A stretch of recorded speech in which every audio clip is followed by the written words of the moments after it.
అందరికీ నమస్కారం అండి. ఈ చెన్నై లవ్ స్టోరీ ఈ సినిమాకి ఈ స్థాయి మంచి స్థాయి. ఈ స్థాయి అంటే మళ్ళీ చిన్నది కాదు. దీనికి 4 దశాబ్దాల పాటు మగటం లేని మహారాజులాగా ఆయన ఇవ్వని బ్లాక్ బస్టర్లు కాదు, ఇండియాలో ఏ హీరో ఇవ్వనటువంటి బ్లాక్ బస్టర్లు ఇండస్ట్రీ హిట్లు ఇచ్చిన ఆయన ది మెగాస్టార్ చిరంజీవి గారు ఇలాంటి వచ్చి వీళ్ళందరినీ అయిన వాళ్ళందరినీ బ్లెస్ చేయాలని మనస్ఫూర్తిగా రావటం చాలా చాలా సంతోషంగా ఉంది సార్.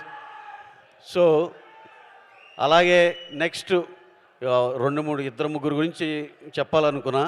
అలాగే ఈ సినిమాకి ప్రొడ్యూసర్లుగా సాయి రాజేష్ గారు, ఎస్కేఎన్ గారు, ధీరజ్ ముగ్గురు పెద్ద బేబీతో చాలా పెద్ద హిట్ కొట్టారు.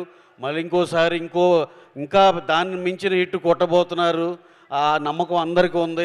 ఎందుకంటే ఆ ప్రీమియర్స్ ఏదో పెట్టిన షోలను బట్టి చూస్తుంటే 37 ఇక్కడ నైజాంలో పెట్టారు, రెస్ట్ ఆఫ్ ద ప్లేసెస్లో ఇంకొక 20-25 పెట్టారు. అన్నీ ఫాస్ట్ ఫిల్లింగ్ అండ్ ఫుల్స్ అయిపోయినాయి. అంటే దీని మీద ఉన్న క్రేజ్ అర్థమవుతుంది. మరొకసారి వీళ్ళ కాంబినేషన్లో ఇంకో పెద్ద హిట్ కొట్టబోతున్నారు అనే దానికి ఇదే సంకేతం.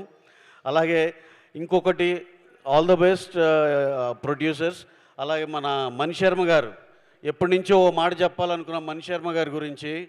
ఆయన ఆ రోజుల్లో ఆయన ఇచ్చిన చూడాలని ఉంది కానీ, ఇంకా ఆ తర్వాత ఇంద్రా కానీ, ఆ తర్వాత పోకిరి కానీ, అతడు కానీ, చిరుత కానీ, ఆయన ఇచ్చిన భారీ భారీ హిట్లకి ఆ రోజుల్లో ఆ మెజర్మెంట్ లేదు. కానీ ఏమని యూట్యూబ్ వ్యూస్ అని అవన్నీ, లేకపోతే ఈ పాటి సార్ 100 బిలియన్లు అవన్నీ ఎక్కడో ఉండేవి సార్. దగ్గరికి కూడా ఎవరు వచ్చే లేనంత పరిస్థితిలో ఉండే అలాంటి సాంగ్స్ ఇచ్చారు ఆయన. అలాగే మన డైరెక్టర్ గారు ఇందాక చెప్తా రవి నంబూరి, ఆయన చెప్తా